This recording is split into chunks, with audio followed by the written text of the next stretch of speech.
নিয়ে বেরিয়ে গেল। ওর দিয়ে দিলাম লাঞ্চ, ভাত আর তো ভাত আর পালং পানি ওখানে পরে খাবার সময় মাইক্রোওভেনে গরম করে নেবে। দেখিয়েছি, এখন তো সেন্ট জনসেই দেখাচ্ছি। সেন্ট জনসে সত্যি পছন্দ আমার, মানে ডাক্তাররাও তো খুবই বড় সব প্রফেসর, যেহেতু মেডিকেল কলেজ।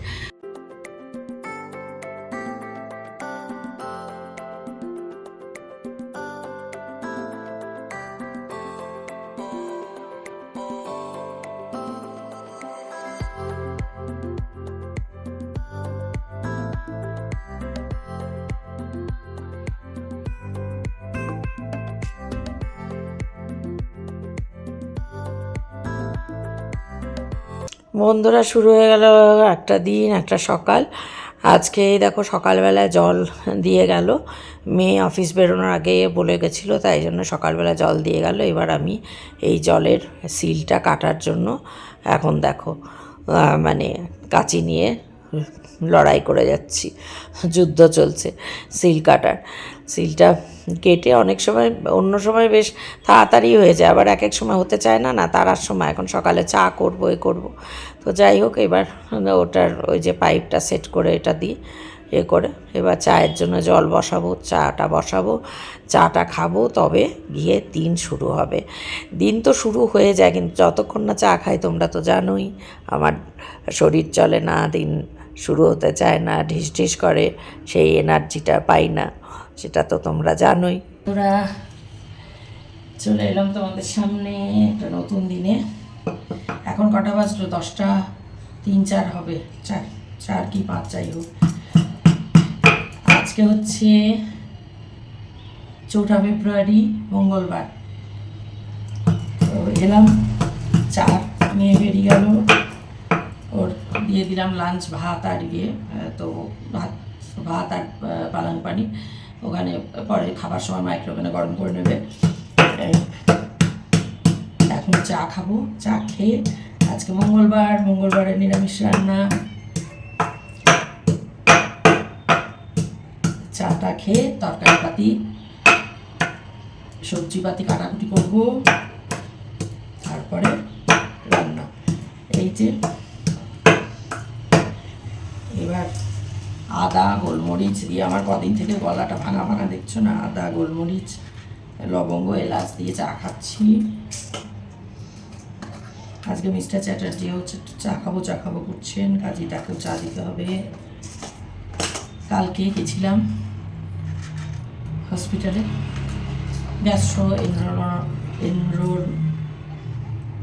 গ্যাস্ট্রোলজিস্ট না গ্যাস্ট্রোএন্ড্রোলজিস্ট, যাই হোক আমার গন্ডগোল হয়ে গেলে করে দিও। গ্যাস্ট্রোএন্ড্রোলজিস্ট বলে, বা এন্ড্রোকোনোলজিস্ট, গ্যাস্ট্রোএন্ড্রোকোনোলজিস্ট মনে হয়।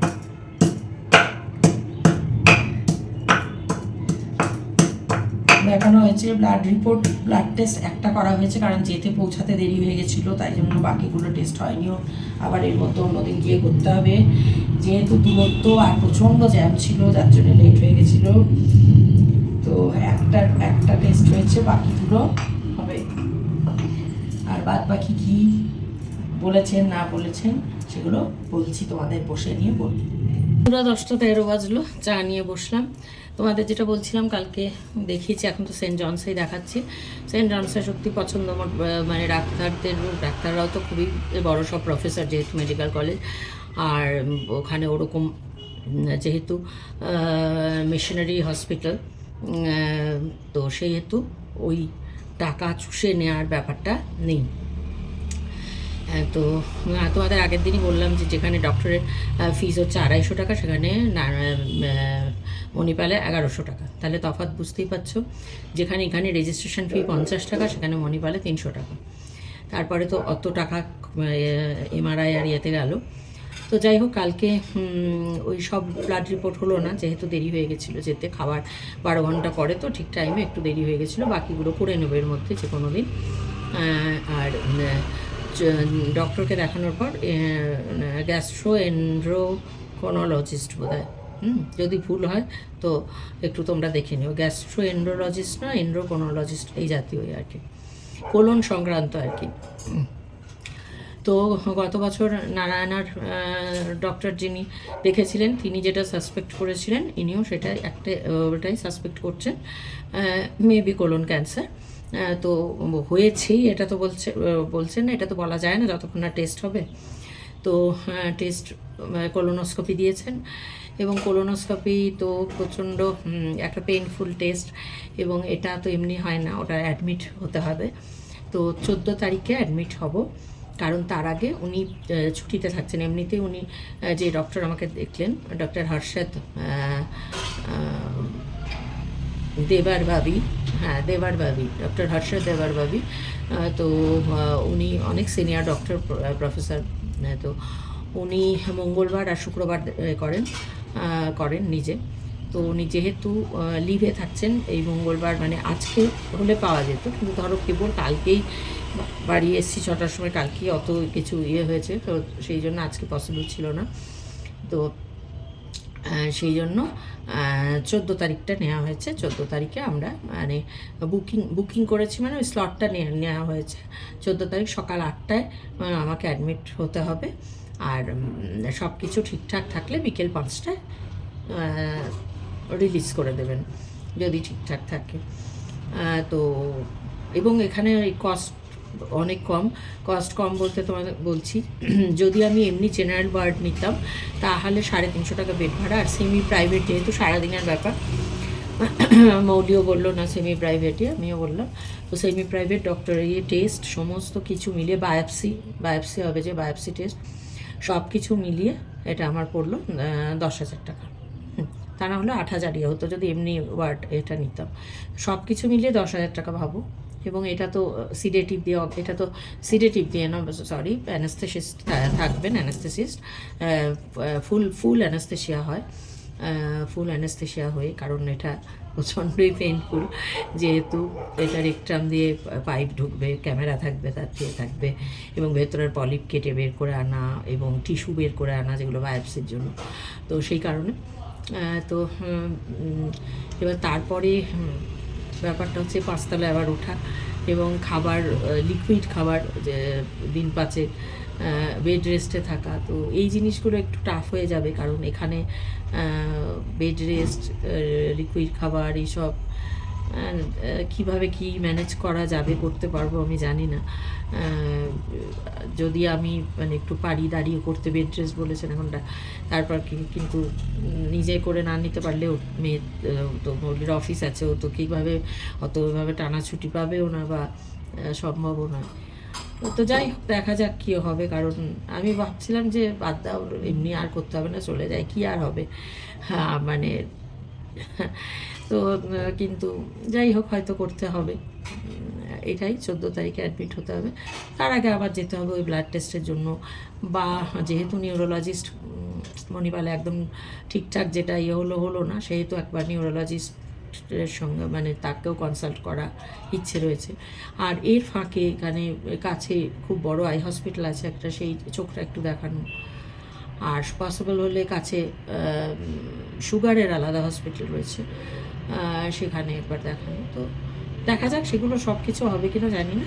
মোট কথা এটা এবার করতেই হচ্ছে, এবং তারপর কী হবে না হবে সেটা তারপরের ব্যাপার, পরে। তো এই চলো, আজকের মতন দিন তো। এত এখানে আওয়াজ হয় বাপরে, আমার বাড়ি ঘরে নিস্তব্ধতা, আর এখানে এত আওয়াজ। বলবে ব্যালকনি তুমি পছন্দ করো, তারপরে হ্যাঁ পছন্দ করি, কিন্তু কথা বলতে গেলে তোমরা শুনতে পারো না। তো যাই হোক, চাটা খেয়ে নিয়ে যাব, বললাম যে রান্নাঘরে সবজিপাতি কাটাকুটি করবো, তারপরে রান্না হবে, তারপরে বাসন ধোয়া, গ্যাস মোছা, যা যা আছে, ঘর তো ঝাড় দেওয়া, মোছা, সব কাজ, স্নান, পুজো, যা আজকে ওয়াশিং মেশিনটা চালিয়ে দেবো, জামা কাপড় কাচা হয়ে গেলে, যদি তাড়াতাড়ি হয়ে যায়, তার খালি থাকে তাহলে মেলেও দেবো, সবটাই শুরু তো করি। কেমন, সঙ্গে থাকো। সব কাজকর্ম চুকিয়ে, কাজকর্ম বলতে সকালে যা যা আছে সব কিছু চুকিয়ে এবার চলে এসেছি। আজকে মঙ্গলবারে নিরামিষ রান্না, আজকে করব 5 মিশালি তরকারি, বা ছ্যাঁচড়া, বা কেউ লাবড়াও বলো, তো সেইটা করতে। এবার এই তরকারি কাটতে অনেকটা সময় যায়, তার কারণ এতগুলো অনেক রকমের মানে সবজি পড়ে, তাই না বলো? এই 5 তরকারি করতে গেলে কথায় আছে 5 তরকারি, কিন্তু 5-এর জায়গায় 7, 8, 9 যত পারা যায় দেওয়ার।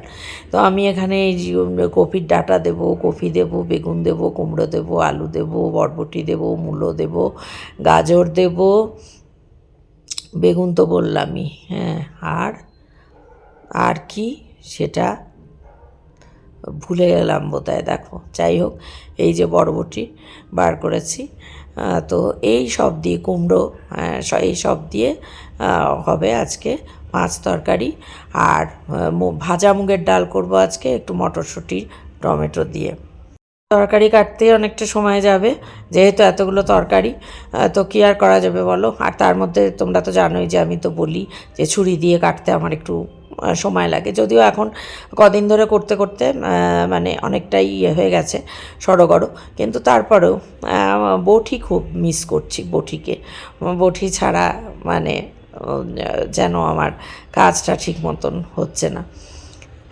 তো যাই হোক, এখানে তো আর বটি থাকবে না, যা থাকবে তাই দিয়ে যখন যেরকম বা যেখানে যেরকম সেখানে সেরকমভাবেই করতে হবে। সব জায়গায় নিজের সুবিধা মতন, নিজের পছন্দ মতন সব কিছু পাওয়া যাবে না। যেটুকু পাওয়া যাবে তার মধ্যেই সুবিধা করে নিতে হবে, তার মধ্যেই ঠিকঠাক করে পছন্দ অনুযায়ী করতে হবে, তাই না বলো বন্ধুরা? তাহলে আর আমরা মানে কিসের গৃহিণী হলাম? ব্লিঙ্কিট থেকেই তো সব সবজি আনি জানো বন্ধুরা। দেখো, মূলো এনেছে, একদম সাদা ফটফট করছে মূলো, তো সব ফ্রেশ থাকে, এটাই একটা সুবিধা জানো তো। আমরা যেমন ভাবি যে বাজারে না গেলে আবার কি করে হবে, কিন্তু মানে এত ফ্রেশ সবজি যে সুবিধা, তা না হলে আমাদের পক্ষে তো এখানে ধরো বাজার করা সম্ভব নয়, আর মেয়ের পক্ষে সম্ভব নয়, কারণ বাজারটা মানে যেখানে পাওয়া যায় একটু দূরে। ও অফিস থেকে এসে তারপরে আবার মানে সেই স্কুটি নিয়ে ওকে বেরোতে হবে, ফিরতেই তো 8:30 পার হয়ে যায়। তারপর আবার কি হয়, যা পাওয়া যায় ওই যে বললাম, যখন যেখানে যেরকম সেখানে সেরকম। হ্যাঁ, বাজারে গেলে হয়তো একটু দামের সাশ্রয় হবে, সেটা তো হবেই জানা কথায়। ঘরে বসে তুমি পেয়ে যাচ্ছ 7-8 মিনিটের মধ্যে। আর মুগ ডালটা ভেজে নেব, যেটা বলছিলাম বন্ধুরা, যে বাজারে গেলে হয়তো দামের 2-5 টাকা কম হবে, কিন্তু ঘরে বসে 7-8 মিনিটের মধ্যে জিনিস হাজির হয়ে যাচ্ছে। হ্যাঁ, কাজেই সেটা পেলে, ফ্রেশ সবজি পাতি সব কিছু পেতে গেলে অত কিছু দেখলে তো চলবে না। সব সুখ সব আরামকে একসঙ্গে পাওয়া যায় না। কিছু পেতে হলে কিছু ছাড়তে হবে, আর কিছু ছাড়লে তবেই কিছু পাওয়া যাবে, তাই না বলো? তো এখানেও তাই। এই যে যেমন এখানে সাঁড়াশি ছাড়া আমার তো একটু অসুবিধা হচ্ছে, কিন্তু তাই বলে সেই অসুবিধাটাকে অসুবিধা ধরলে হবে? এই দেখো, বাড়ি থেকে যে আমি বড়ি নিয়ে এসেছিলাম, সেই বড়ি ভাজছি, কারণ 5 তরকারিতে বড়ি দেবো। বাড়ি থেকে নিয়ে এসেছিলাম যখন, আমি একটা কৌটো করে এনেছিলাম, তখন তোমরা অনেকে বলেছিলে যে প্যাকেটে নিয়ে গেলে জায়গাটার সুবিধা হতো, কিন্তু আবার ভেবে দেখেছিলাম কি বলো তো বন্ধুরা, প্যাকেটে হয়তো চাপ লেগে ভেঙে যেতে পারে তখন একদমই, তো সেই কারণে কৌটো নিয়ে এসেছিলাম। তো যাই হোক, বড়িটা আজকে কাজে লাগলো। আর একটু রয়েছে, পালং শাক করবো যেদিন, সেদিনও দেবো বড়ি দিয়ে।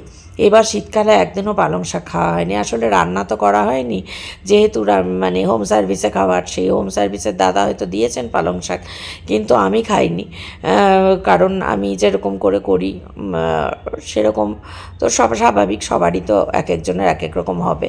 তো যাই হোক, এবার খাওয়ার ইচ্ছা আছে এখানে। আর একটা জিনিস সুবিধা হয়েছে বন্ধুরা, এবার খুব কুকার, এই কুকারটা আগে ছিল না বলে খুব অসুবিধা হতো। তো এইবার কুকারটা দেখো, মুগ ডাল এগুলো তো সেদ্ধ করতে কুকার ছাড়া তো হবে না, অনেক সময় লেগে যাবে, তো সেই কারণে। আর এই 5 তরকারির তো নিয়মই হচ্ছে প্রত্যেকটা, আমি জানি না তোমরা কীরকম করে করো, কীভাবে জানিও কমেন্ট করে। আমি সব কটা সবজি আলাদা আলাদা করে ভেজে নিই, অনেকে একসঙ্গেই ভেজে নেয়, কিন্তু আমি প্রত্যেকটা সবজি আর কি আলাদা আলাদা করে, ফুলকপি আলাদা, আলু আলাদা, মূলো আলাদা, যখন যা থাকে, এখানে তো শিম নেই, বরবটি, তারপর গাজর, বেগুনটা একদম শেষে দিই, যেহেতু বেগুনে তেল টানে জানোই তোমরা, ফোড়নটা দিয়ে তারপরে বেগুনটা দিই। তো আলাদা আলাদা করে ভাজি বলে একটু সময় লাগে, তবে আমার হাতের 5 তরকারি খেতে এক সময় অনেকেই ভালোবাসতেন। অনেকে বলতে তোমরা অনুমান করে নাও, যেই একটি পরিবারের সঙ্গে যুক্ত ছিলাম সেখানে। তো যাই হোক, সেসব বহু যুগ আগের কথা, যেন মানে মনে হয় প্রাগৈতিহাসিক যুগের কথা। খেতে ভালোবাসলেই যে তার জন্য কী আর বলবো, কিছু আর না বলাই ভালো।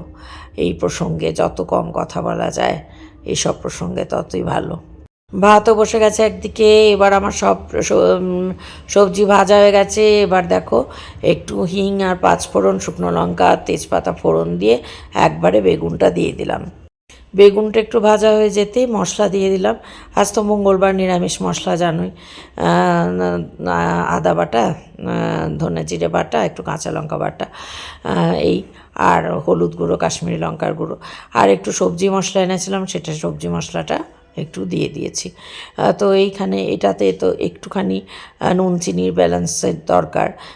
চিনি একটু হবে, যেহেতু পাঁচ তরকারি একটু মিষ্টি তো হবেই। রান্না এবার শেষের পথে। এবার ডালটা ছোঁক দেবো, মানে সম্বরা বা ফোড়ন যাই বলো তাই দেবো। ওই হিং, জিরে, তেজপাতা, শুকনো লঙ্কা, আর মুগ ডালে তো জানোই আদা বাটা, ধনে জিরে বাটা। যা সিদ্ধ করার সময় আমি হলুদ দিয়ে নিই, যাতে হলুদের গন্ধটা না থাকে। তো এটার মধ্যে একবারে টমেটোটাও দিয়ে দেবো আর মটরশুঁটিটাও দিয়ে দেবো। মটরশুঁটিটা আগে সিদ্ধ করার সময় দিলাম না কেন বলো তো, মটরশুঁটিটা এনেছি তো বাড়ি থেকে অনেক দিন হলো, যদি একদম গলে যায় সেই কারণে আমি ভাবলাম যে যখন ছোঁক দেবো মশলাটা করবো তখনই টমেটোটা আর মটরশুঁটিটা দিয়ে দেবো, সেই বলেই দেয়া। এবার মোটামুটি একটু খেতে হলেই হলো, যাবে তো সব পেটে। কিন্তু হ্যাঁ, পেটে যাওয়ার আগে ওই যে মুখ দিয়ে জিভ হয়ে গলা দিয়ে যে নামবে, সেই জিভের স্বাদটাই হচ্ছে আসল। ওইদিকে আমার পাঁচ তরকারিও হয়ে এসেছে। হ্যাঁ, তো এই আজকের মতন রান্না, ডাল, পাঁচ তরকারি আর ভাত। এর বেশি তো করে আর জানোই অতগুলো কেটে কুটে আর আমি আর অত পারিও না, পেরে উঠি না। আর তাছাড়া এত খাবেটাকে, মেয়ে তো খাচ্ছে একবেলা, ওর বাবা কখনো ঘুমিয়ে থাকলে দিনে খাচ্ছেন না, আমিও তো দিনে খাচ্ছি না, রাত্রিরে খাচ্ছি হয়তো গিয়ে, বা কোনো দিন ভাত খাচ্ছি না, হয়তো রুটি খাচ্ছি বা অন্য কিছু খেয়ে থেকে যাচ্ছি। তো এই হয়ে গেল, ডালের ছোঁক দেওয়া হয়ে গেল, ব্যাস একটুখানি ঘি দিয়ে দিলাম আর ঘর থেকে করে আনা গরম মশলা। রান্না কমপ্লিট। এবার হচ্ছে গ্যাস মোছার পালা, গ্যাসের তাক, তারপরে দেওয়ালের এই টাইলস, এই সমস্ত একদম ঝকঝকে তকতকে করে মুছে ফেলার পালা। আর এক পাজা বাসন, সেই বাসনও তো মাজবো। তো বাসনগুলো জলে ভিজিয়ে রাখলাম, পরে মাজবো। এই সমস্ত মুছে ঝেড়ে তারপর ঘরদোর ঝাড় দিয়ে মুছে, ওই বাসন মেজে তারপরে ঘরদোর ঝাড় দিয়ে মুছবো। সব কিছু করে শেষে তারপরে স্নান পুজো করে তারপরে ওই আর খেতে ইচ্ছে করে না, তখন ক্লান্ত হয়ে পড়ি। তো যাই হোক, হয়ে গেল আজকের মতো, এবেলার মতন আপাতত পাট চুকলো, তারপরে ওবেলা দেখা যাবে। তো হয়ে গেল বন্ধুরা, এইবার ঝাড়ঝুড় দেওয়া হয়ে গেছে, এবার মোছার পালা। এই মোছার সঙ্গে সঙ্গেই আজকের মতন ব্লগটা শেষ করে দেব। যদি ভালো লাগে আজকের আমার এই কাজকর্ম, রান্নাবান্না, তাহলে একটা লাইক করো, কমেন্ট তো অবশ্যই করো, আর চ্যানেলটা সাবস্ক্রাইব করে প্লিজ চলে এসো আমার পরিবারে, নতুন বন্ধু যারা এখনও আসনি। তো ঠিক আছে বন্ধুরা, আজকের মতো বিদায় নিচ্ছি। দেখা হচ্ছে খুব শিগগিরই নতুন একটা ব্লগের সঙ্গে। ততক্ষণ সবাই খুব খুব ভালো থেকো, সুস্থ থেকো, নিরাপদে থেকো আর আনন্দে থেকো। আর হ্যাঁ, অবশ্যই আমার ব্লগগুলো দেখতে থেকো, আর যেরকম ভালোবাসা তোমরা আমাকে দিয়ে যাচ্ছ সেই রকম ভালোবাসা দিয়ে যেও। তো খুব ভালো থেকো বন্ধুরা, দেখা হচ্ছে অন্য একটা ব্লগে।